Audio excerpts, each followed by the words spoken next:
જિલ્લા પંચાયત પ્રમુખ ઉપેન્દ્ર રાઠવા અને ધારાસભ્ય અભયસિંહ તડવીએ વિકાસલક્ષી યોજનાઓ અંગે આપ્યું માર્ગદર્શન। છોટાઉદેપુર જિલ્લાના નસવાડી ખાતે ગ્રામ વિકાસને વધુ ગતિ આપવા સરપંચો, તલાટી કમ મંત્રીઓ અને તાલુકા પંચાયતના ચૂંટાયેલા સભ્યો સાથે સંવાદ કાર્યક્રમ યોજાયો। જિલ્લા પંચાયત પ્રમુખ ઉપેન્દ્ર રાઠવા અને ધારાસભ્ય અભયસિંહ તડવીએ સરકારની વિવિધ યોજનાઓનો લાભ અંતિમ વ્યક્તિ સુધી પહોંચે તે માટે માર્ગદર્શન આપ્યું। જોઈએ મુકેશ પરમારનો અહેવાલ।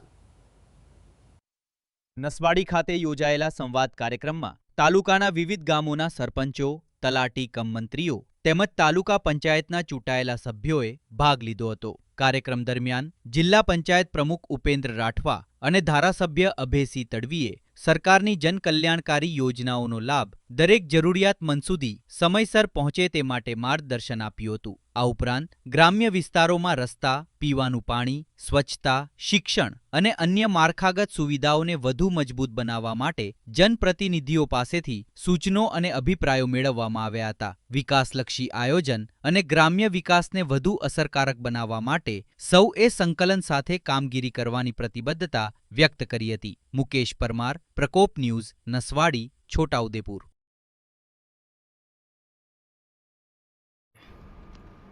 આજ રોજ નસવાડી ખાતે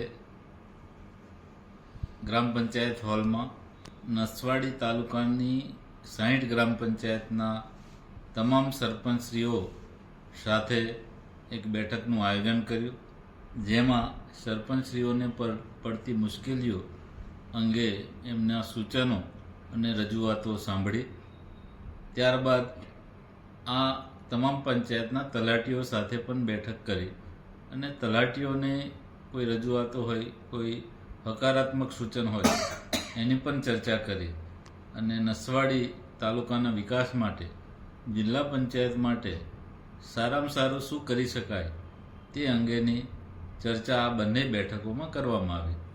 સાથે વિશેષ ઉપસ્થિતિ આ વિસ્તારના ધારાસભ્ય માનનીય અભયસિંહભાઈ તડવી, તાલુકા પંચાયતના પ્રમુખ વિનુભાઈ અને તાલુકા વિકાસ અધિકારી પણ આ બેઠકમાં ઉપસ્થિત રહ્યા।